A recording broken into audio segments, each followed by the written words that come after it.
I try to fire myself in each of the roles that I'm not good at, understanding that the piece that I feel like is my gift is interfacing with people and coaching. So anything outside of that, I'm probably a B or C or D level. So I'll try to scale from the standpoint of firing continuously year by year until I'm very focused on what I'm doing, you know?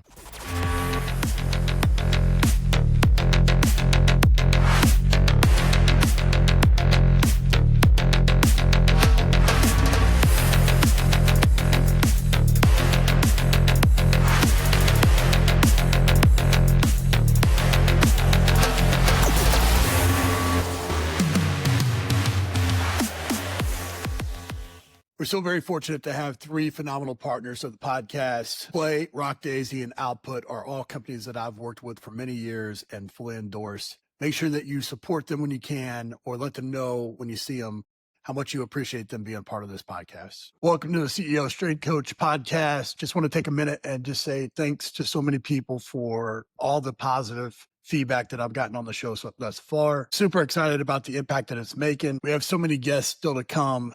And it starts with today's guest. So today on the CEO Strength Coach podcast, I'm joined by Les Spellman, founder of Spellman Performance. Les has built one of the most recognized speed training companies in the world, working with NFL athletes, Olympic sprinters, and developing speed programs for teams at every level. Beyond coaching, he scaled his business into a global brand, combining performance training, data, and education. We'll dive into how he's built his company, the entrepreneurial lessons he's learned along the way, and what it takes to stay ahead of this space. So let's dive into this episode. Les, welcome to the show, man. I really appreciate you being here. Thank you. No, I'm excited. Appreciate you thinking of me. You know, this is, as I said in the intro, I mean, you're one of the guys that when I think about an entrepreneur in the space of strength and conditioning, you're a guy that's doing it at an elite level right now, whether it's brick and mortar, online, consulting, all the different buckets, man. What I'd love for you to do, and just kind of, I know your story's out there. We've talked about it in other episodes, other podcasts and things like that, but go from, that life-changing accident to moving to San Diego, to handing out flyers, right? To that one client. Like, how have you taken those experiences and scaled it into this, this kind of global brand that you've created? Yeah, no, thank you. I mean, honestly, without giving like the full story, when I moved out to San Diego, like I wasn't really intending on coaching. Like I didn't move out here to coach. I actually moved out here to play rugby. And then when that didn't work out, I was like, kind of like, all right, well, coaching something I can do in the afternoons because I can train all day and then I can coach in the afternoon. And it's kind of like the secondary thing. So it was never like the primary, like, this is what I want to do type thing. But because of that, like, I didn't really have any fears when it came to coaching initially, like putting myself out there, being embarrassed, like looking stupid. So like, I was very comfortable with like trying things out and put myself out there. And if it didn't work, like my ego wasn't wrapped up in that. My ego was actually wrapped up in sports at the time. So I was like, I would go put flyers out and nobody would call. And then I would do it again and nobody would call, and then do it again and one person would call. And I was like, okay, I got one. But to be honest, like from there, it's kind of like things reveal itself when you're ready. So like it would always just be a different challenge. Like, I don't know, like one time, while we were training, we got a new alert that there was going to be like a rainy, like a monsoon type thing. Well, that lasted like 2 months. So it rained consistent. It never rains in San Diego, but it rained consistently for 2 months. So like all my stuff was outside. And I'm like, man, I gotta solve this problem, right? So it just ended up being a bunch of problem solving. But eventually what I realized like that I wanted to do is I wanted to impact more people. In order to impact more people, I needed better systems. And in order to have a better system, I either had to hire or automate. Like I couldn't do it by myself. And I initially started out kind of doing like, all right, I'm just going to work 12 hours a day. And, well, at some point you get sick, at some point you get tired, at some point you burn out or you spin your wheels and nothing happens. So I pretty quickly realized that the way to do that was to scale your systems and to be very clear on what your product was and what you're delivering, and then hire where necessary, but try to automate as much as you can. Each iteration of like what I've been doing, like every year, I feel like I add a little bit of automation to what I'm doing. And then I also hire a little bit to what I'm doing. So like initially I was doing the social media. Initially I was doing the marketing. Initially I was doing the bookkeeping. and then realized like I'm not good at any of those things. So I just kept firing myself in different jobs. So I would just build initially like it was funny because I would just put money in a shoebox, and when I had enough, I'd pay someone else to do it. But now it's a little bit more systemized. But I try to fire myself in each of the roles that I'm not good at, understanding that the piece that I feel like is my gift is interfacing with people and coaching. So anything outside of that, I'm probably a B or C or D level. So I'll try to scale from the standpoint of firing continuously year by year until I'm very focused on what I'm doing. That's so smart. I mean, again, I can't remember the book, but basically it talks about, like when you go into business, most people, they're great technicians. They're great at their skill set. And then they kind of built, they're like, I don't want to work for the man anymore. So they want to go start their own business. Well, when you become that person, all of a sudden your customer service, your marketing, or the janitor service, you're all these things. And what you do is at first you have to do all those things because you don't have the resources, right? But then you create systems and processes to be able to hand that off. And if you do a good job of that, then those people thrive. If you don't do a good job of that, then it's, you created more work for yourself as a manager.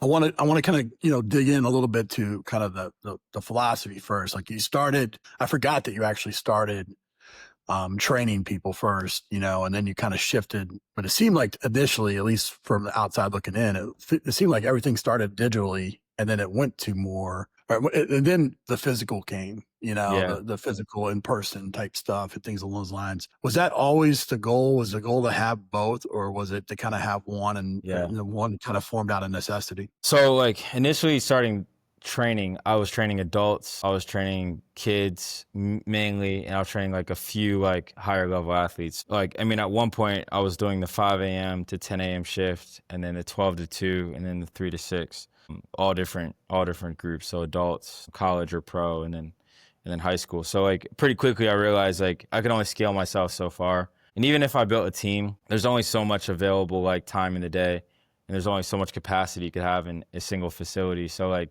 if I start with like the goal, which was create a bigger impact, I realized pretty quickly like I probably can impact about 150 people a month at this rate, and which isn't enough. Like I want to do more. And then from a business model standpoint, like from training, it's seasonal. So as soon as football season hits, your revenue drops. As soon as the soccer tournament hits, people fall off. As soon as people get hurt, you know, they cancel. So I found it really difficult to scale the in-person side of things, because you constantly are just marketing. You spend 80% of your time just like selling your services to people, which is fine, but like I didn't feel like it was making me better as a coach, and it didn't make me a better practitioner. In 2019, like I had just done, like by 2019, I'm 29 or 30, 29. I had just done one Olympics, one World Cup, and then I had my first round draft class, right? So in my mind, I'm like, I'm killing it. Like, this is great. But I also like didn't have a lot of money. Like I couldn't buy a house. I remember at one point I couldn't fly home for Thanksgiving, like early 2018. So I'm like, man, like, I'm not like this. Like I have all these things that like in the industry that people think are valuable in terms of first round draft picks, working with different guys doing things, but I hadn't built any stability for myself.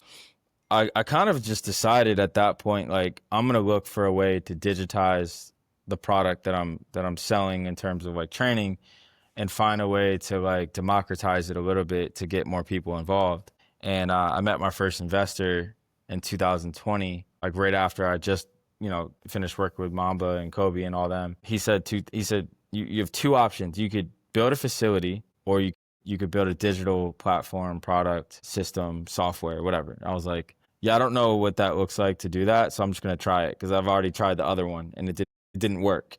Funny story. I could probably tell it now because it's like time has passed, but me and Dylan, a co-founder, built this like awesome facility in San Diego, and it was thriving. And then one day the city comes in and they look at the wall that we put in the middle of the facility and said, "Did you have a permit for this?" And we're like, "No."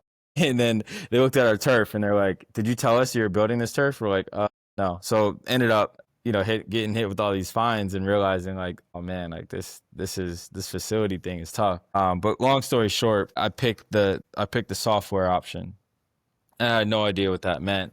And I remember meeting with like a lawyer and meeting with like a patent attorney and all these people, and I was like, I have no idea what I'm doing.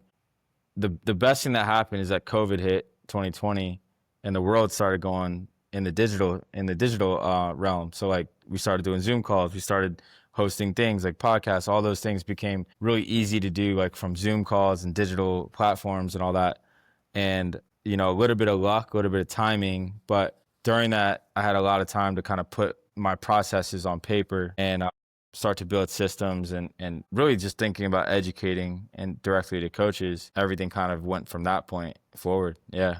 Yeah, I think so much good stuff in there. I mean, first, I think the fake boogie, right? The fake, this facade of I've got I've worked with this athlete. I've got, I'm on this sideline and I'm flying on private planes with teams or whatever, right? And then all of a sudden you can't afford going back for Thanksgiving. I think so many coaches find themselves in that situation, or out externally, their family thinks that they're killing it, and then you're eating ramen at night, right? And it's why I preach. I know you do as well. The multiple streams of income and finding different ways to kind of to have different buckets that you can pull from. And when one bucket runs a little dry, you got other buckets that you can kind of pick it up. And you've done that through your career.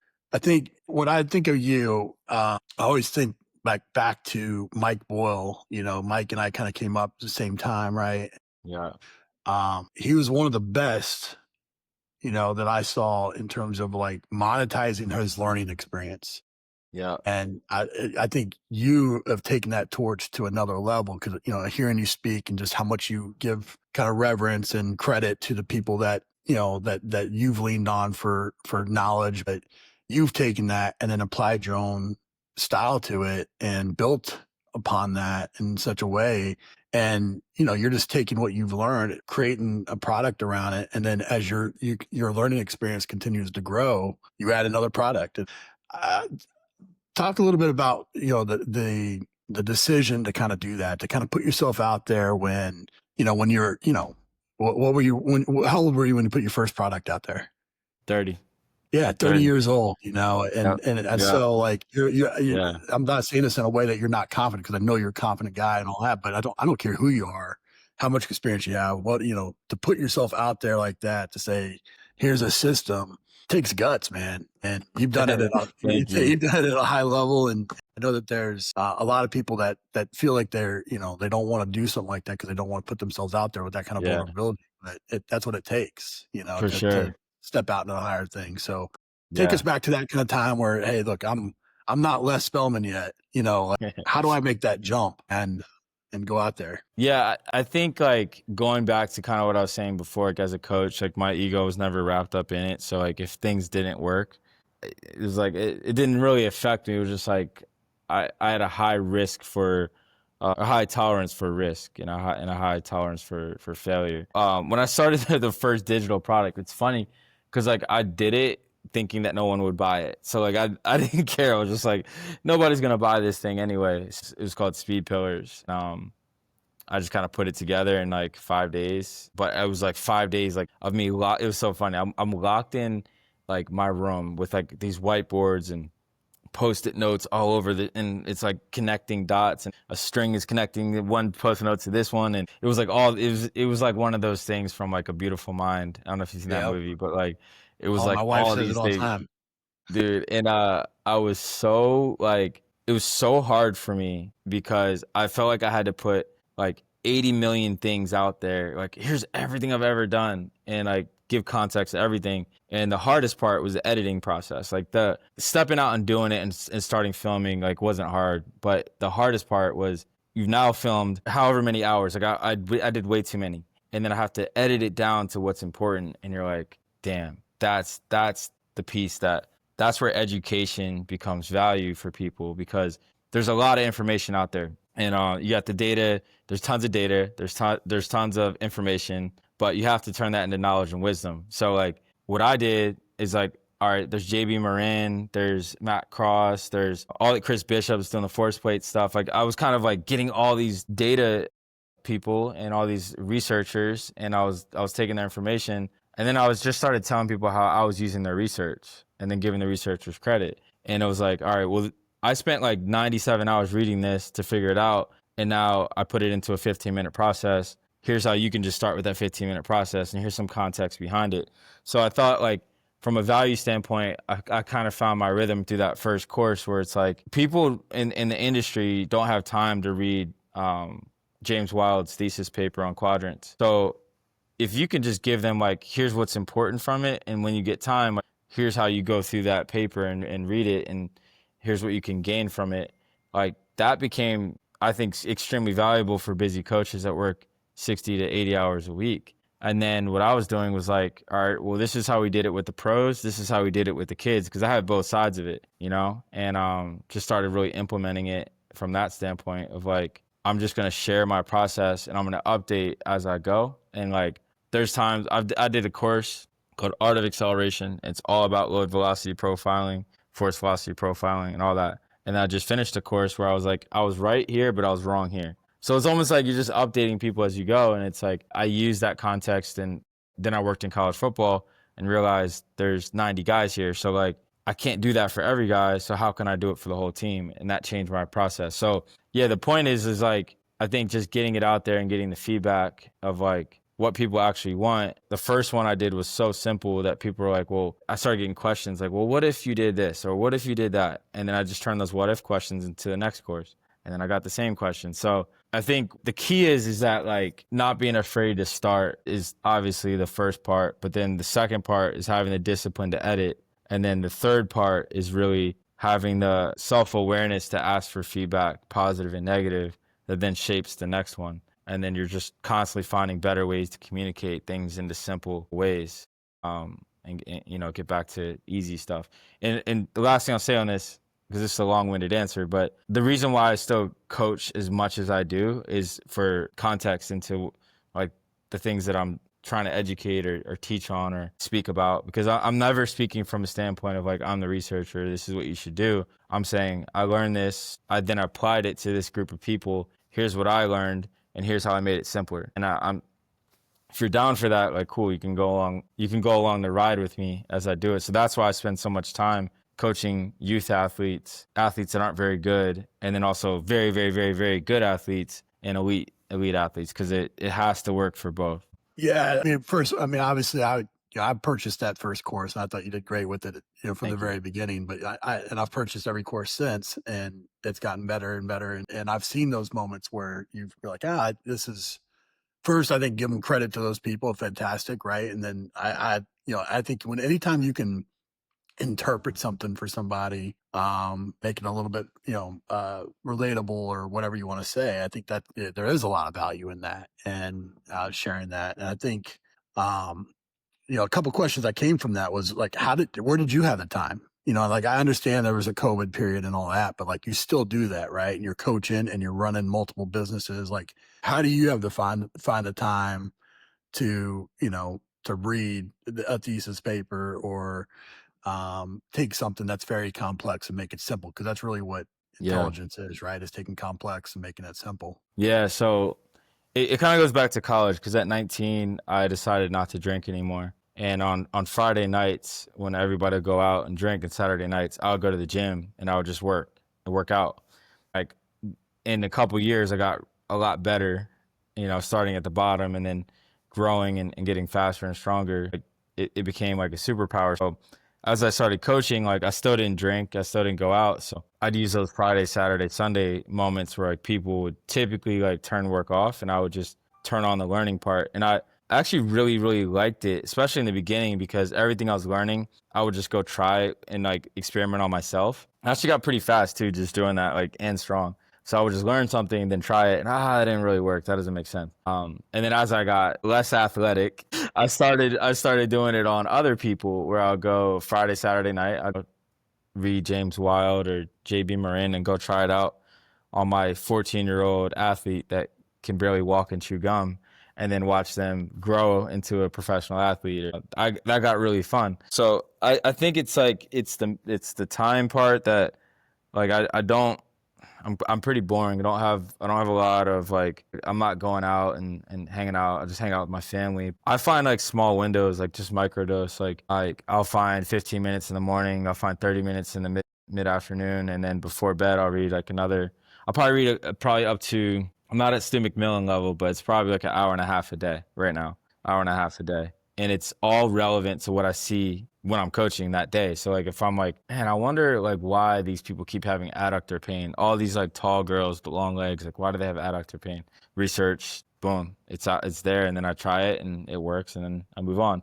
So like I kind of adopted that practice of reading, and then I've found my learning style. I had a traumatic brain injury when I was 17. The same time I had the femur fracture, and when I was recovering from that, I had to do I guess it's like therapy, but it wasn't like the type of therapy you go and you sit in front of a therapist and they talk about your feelings. It was like they would put 15 words on a piece of paper and they would say, group these words by color that make sense, and then explain their relevance to each other. So I was doing a lot of brain exercises at 17, which then became like kind of a superpower for me. So I learned how to learn. Now I have like my process of learning. It doesn't work for everybody, but what I do is I read one time, and then I read the second time with the highlighter, and I read the third time and take notes. So I read everything 3 times, and by that third time, I've retained it. So the first time, I'm just trying to like read it to see what to look for on the next time, and the next time I read it with the highlighter, and by the third time, I'm writing notes, and then I'm drawing pictures. And I don't know if you've seen Henry do this at Bama.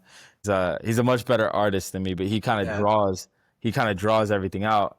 But that's been my process. Like it might take me 2 days to read one paper, but by the time I finish it, I've got it, and it makes sense to me.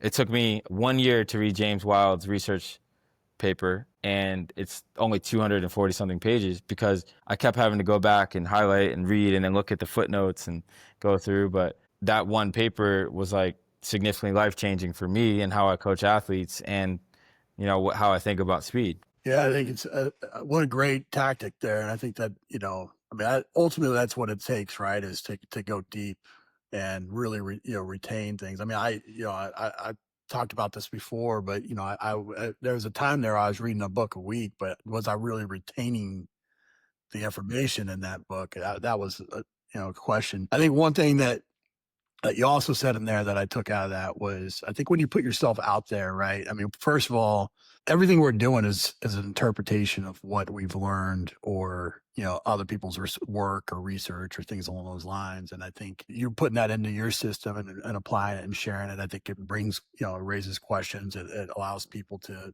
to see a different approach and those types of things. But what I think it also does is, by putting yourself out there like that, it also connects you to a JB Vernon or Stu or whoever else, right? And all of a sudden now you're going to the originator to ask your questions. I think that naturally kind of creates you as an authority in the space. But how did you? What advice would you have to a young coach that is full of confidence, is doing all the things that you were doing, but they're at the beginning stage of their career, and how you've gone and navigated? Maybe looking back in the rearview mirror, you've seen how it's pieced all together, but how have you built the authority that you have in this space by some of the things that you did throughout your career? Yeah, no, that's a good question. I think the key point, you kind of said it in the question, is none of the things that you are doing are fully your own.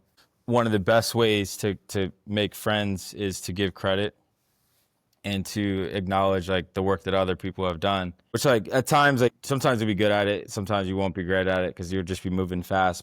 I think it's really key for us to respect the research that's been done by these guys, because it's not like they're making millions of dollars on products and all these things. Like they've made a sacrifice in our industry to do the research, to then provide to practitioners, to then provide to the athletes. So I quickly realized like the pathway was to understand what the research is, give credit, and then also just like bug them on that stuff. It's like I started DMing JB Marin on Twitter, like question. And he was so nice, and he just kept answering the questions. And then when he would answer a question, I would do something and video it, and I'll give him the credit. And I just kept that going. And now, James Wild, same thing, Chris Bishop. Like I've learned that like if I go out there and be like, I'm doing this new thing, I created it, it's like, first of all, it's just not genuine because you didn't probably. And if you did, great job. But most of the things that you're doing, you've borrowed from other people. So like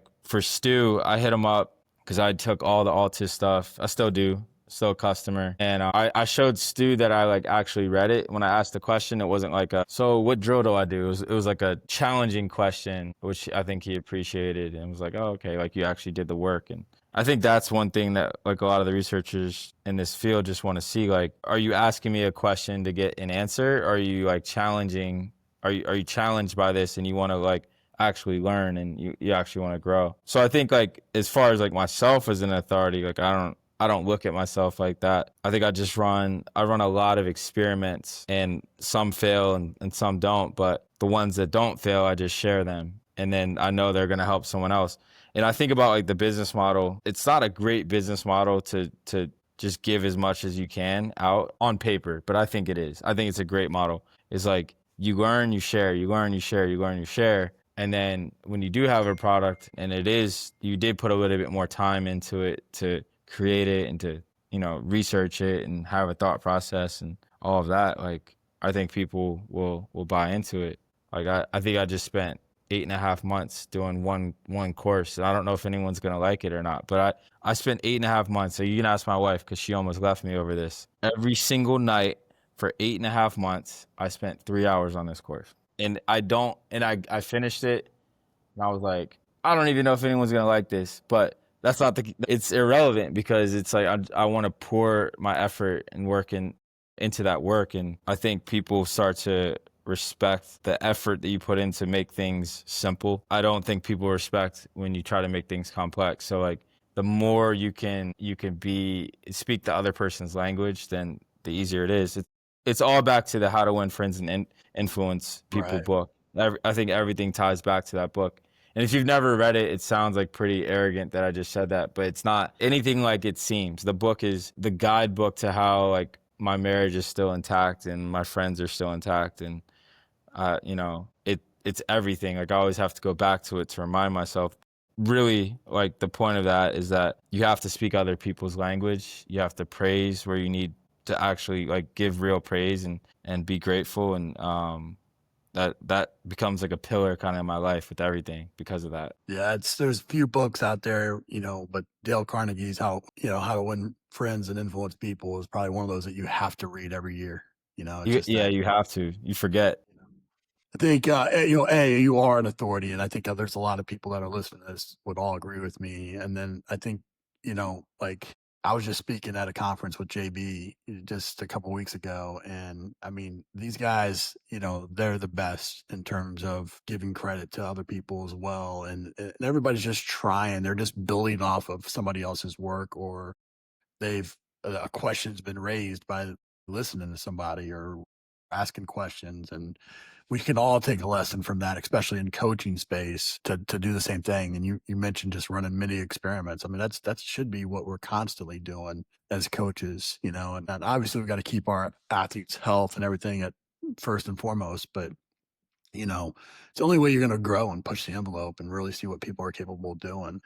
You do that super well. The one last thing you mentioned in there is that you've taken throughout your career and building your business, you've taken, what I call calculated risk, right? Like you've, putting money aside and putting money into an employee for a specific task, or taking on an investor, or a new vertical in your business. These are all calculated risk at the time. That sometimes, like, it's like I got $10 in my account and I got to pay $8 to this person.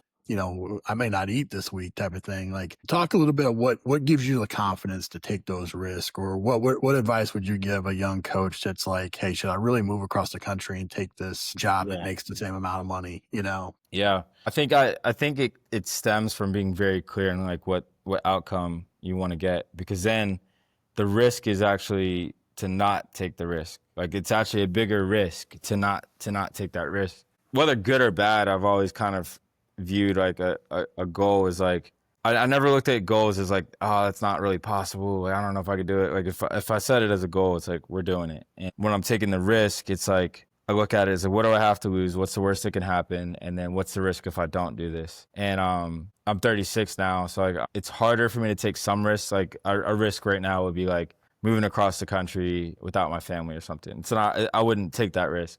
But when I was younger and I was like single and didn't have kids, it was like, okay, like I need to take the risk now, because when the family comes and I have a mortgage and I have all these things, like I can't take that risk. So I really just went all out back then. Made a ton of mistakes, to be fair, and like some of those things I wish I could take back, but at the time, like I just went all out. Like I was hungry, hungry, hungry, hungry. The less glamorous side of it is like I feel like the first 5 years I was in survival mode. So like I had to do it. I feel like I had to do what I had to do to survive, which is good and bad. The bad part of that is that you come out of survival mode, like from outside standpoints, like you don't, maybe your rent's paid or whatever, you have food, but you're still in the survival mode mindset, so you can't stop. So then you end up overworking, overstressing, burning out, all that stuff. So it's the balance of like, as you take risks, you start to feel more comfortable taking more risks, but then you have to have a certain threshold of like what's too much and what's not enough. And it's figuring that out over time. Like in my early 20s, it was like, bro, what? I don't care what I got to do. I was climbing fences, jumping on fields, and training people, you know. And now it's like, well, can't really get arrested right now, you know. But yeah, that I don't know. I don't have a great answer for that other than like No, you I just thought it got was an you got to do it. excellent answer. No, I thought it was excellent. I think one thing that you said there is a tactic that I often recommend, right, is reframing it. You know, what's the risk if I don't take what's the risk if I don't take this? It's a great way to reframe that and kind of really see the other side, right? And sometimes, you know, you just gotta you gotta talk yourself into it. But I think the takeaways for me from that are, when you're young, you can take more risk for sure. You know, doesn't mean you can't when you're older. You just gotta, you know, you gotta know. I think you gotta be laser focused on what the goal is. Right. If for me, that was a risk that I wanted to be in pro football. And so when I was offered the AAA job with the Kansas City Royals, I declined that, a full time job making pretty good money, to take an unpaid internship with the Tampa Bay Buccaneers at the time. Yeah. You know, like, it was just stupid to the outside world, but it made complete sense to me. Helped lay the foundation for my career, and so I think it's super important, what you said there for sure. I want to finish up here. I know you're super busy and a long day, but just some quick rapid fire questions here. So what's the biggest growth lever in your business? Explain it with growth lever, like Yeah, well, I mean, like, I guess if you're gonna, you know, if one aspect of your business was gonna be what you saved, you know, if all of them were failing and you had to put all your time towards one, which one would you do? man, that's like which kid do I which kid do I save if they're That's why both I put drowning? them. Oh. Or if you're gonna, I know what I would kill first. I'll tell you that. So I could probably go backwards. I would kill the pro combine off season. It's valuable, but in the grand scheme of things, time wise, it's not. I think the most valuable from a impact standpoint is actually universal speed rating. It's like we've got 262,000 tests on athletes in the past 18 months of, you know, so that's a lot with 75,000 different athletes. That's 75,000 athletes we have ranked and scored across the world. That to me is valuable because like the main thing that we're looking at right now is as participation in sport is rising, you're also seeing female participation drop off at 13. So like what's really important is introducing something I think is a valuable weapon for every athlete, which is speed, as early as possible, as often as possible, through boys and girls throughout the world. So like if I could project out what the best outcome would be, is that every kid knows how fast they are in context of their age and their gender, every athlete, and not in terms of like mile time or 40 time, but in terms of miles per hour. And then we've motivated kids to view speed as a weapon they can use to get the highest levels of sport. So that would be the thing that I would keep, and I would probably kill off everything else. yeah. Yeah. Yeah. Well, I think, you know, and again, these were short questions, but I think what's cool there is that you know, what you said first would be what everybody else from the outside would be like. I want to keep the sexy star athletes, Instagram, whatever, and the purity of what you're doing, the motivation rings through, and just that's who you are. You're an authentic person that way. What's one key? I'll ask it this way: what's one key metric in your business, and what's one key metric in terms of, you know, your athlete's performance that you track each month, that you look at? Yeah, so in all, like we have four businesses now and they're all related to each other in some way, but retention's the biggest key. Like, I'm not as big into marketing as I was in the beginning of my career. I think retention's powerful, and I think people that you retain become multipliers. So like the better, like if you have one client, the better you can do with that one client. It's more important than getting 17 other ones and doing a half-ass jobs. Pour into that person, pour into that client. It's kind of how I view training in the beginning, is like killing each individual relationship and then growing it. So I think retention on the business side. And then with athletes, one key metric, obviously I track their speed every single month. We've been doing some cool work recently based on James Wild's research, like tracking health and performance simultaneously. So like imagine like if you walked outside and I said, hey, there's an 85% chance of rain today.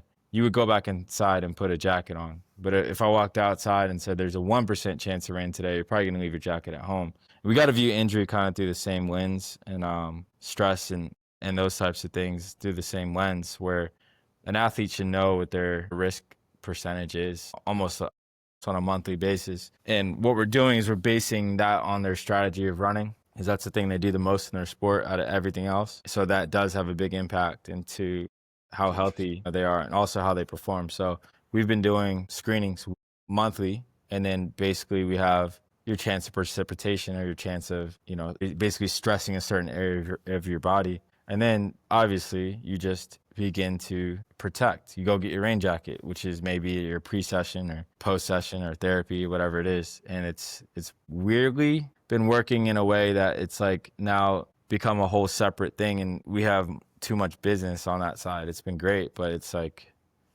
it's turned into a whole new thing. So that's one thing that I track on the performance side. That's probably a whole nother episode right there talking about that. Yeah. What if you could start over, what's one mistake you'd avoid? Whew. I would say the biggest mistake that I feel like any coach can make in this, well, not the biggest, but the biggest that I made was like holding on to people too long. So, and this is a really hard thing because especially coaches believe in development, think you could develop anybody, but coaching is a very difficult part of the industry where like it takes a special person, and that special person has to have like the qualities to be a coach, not just the knowledge. And I think as soon as you see that those qualities don't match like your ethics and things, you gotta let them go and let them go explore other opportunities. But I think early on I held on to coaches because I needed to, like way too long, and those are the most damaging pieces of my career, were just like wrong coach, wrong time, all that. And there's a bunch of stories there.